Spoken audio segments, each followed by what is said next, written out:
Hi friends, welcome to அன்பு life style. இன்றைக்கி என்ன வீடியோ பார்க்க போகிறோன்னு பார்த்தீங்கன்னா ஆரஞ்சு ஜூஸ் தாங்க. எப்படி போகிறதுன்ட்டு பார்க்கலாமா?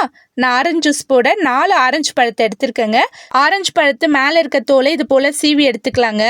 இது போல தான் சீவணும்னு இல்லை, ஆரஞ்சு பழத்து மேலே இருக்க தோலை சீவி எடுத்தால் போதுங்க.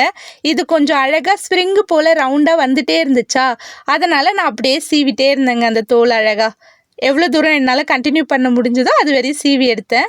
இங்கே பாருங்கள், அழகாக வந்திருக்குல்ல. இப்போ மேலே இருக்க தோலெல்லாம் நல்லா இது போல் சுத்தமாக இந்த ஒயிட் கலர் தோலையும் இது போல் சீவி எடுத்துடலாங்க. இங்கே பாருங்கள், இது போல் மிச்ச பழத்தையும் நான் தோலை சீவி எடுத்துக்கிட்டேங்க. இப்போ நம்ம இந்த 4 பழத்தையும் ஒரு மிக்ஸி ஜாரில் போட்டுக்கலாம். நான் என்னுடைய மிக்ஸி ஜாரில் முழுசாக தாங்க போட்டேன். ஆனால் உண்மையை சொல்லணுன்னா என்னுடைய மிக்ஸி ஜாரு முழுசாக அரைக்கலை.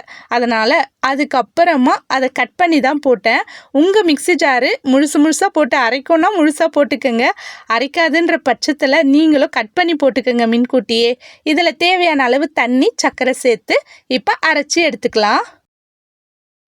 ஆரஞ்சு பழத்தெல்லாம் அரைச்சி எடுத்தாச்சுங்க. இப்போ இதை நம்ம வடிகட்டி எடுத்துக்கலாம். ஜூஸ் வெடிக்கட்டியாச்சு. வெடிக்கட்டிய ஜூஸை இது போல் கிளாஸ் டம்ளரில் ஊற்றும் போது அழகாக இருக்கும்ன்ட்டு தான் நான் இந்த டம்ளரில் ஊற்றுறேன்.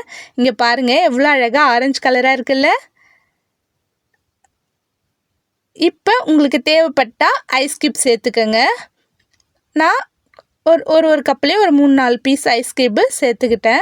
சூப்பராக இருந்துச்சுங்க. இந்த சம்மருக்கு நல்லா இருந்துச்சு இந்த ஆரஞ்சு பழ ஜூஸு.